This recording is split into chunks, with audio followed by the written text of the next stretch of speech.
Assalamualaikum warahmatullahi wabarakatuh. Sampurasun.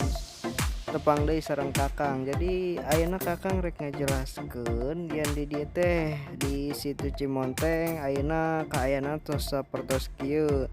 Rencanana ieu bade dijadikeun objek wisata. Kapalawargi khususnya daerah Ciamis, Kawalgi, Komodeng di Raja Desa piraku teu apal Cimonteng. Ayeuna kaayanana sapertos kieu.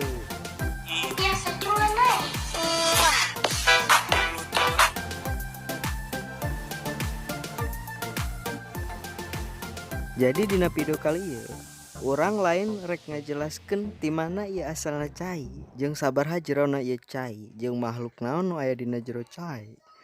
Jeung ti mana asal usulna Cimonteng jeung pedah naon disebut ngaran Cimonteng. Urang ngan saukur rek ngurilingan ieu tempat, rek nempo geus kumaha situasi ieu tempat jeung geus nepi ka mana pembangunanna. Ngihilep ka para wargi sadaya anu tos nonton, dukung terus channel ieu ku cara like, komen, dan subscribe nya.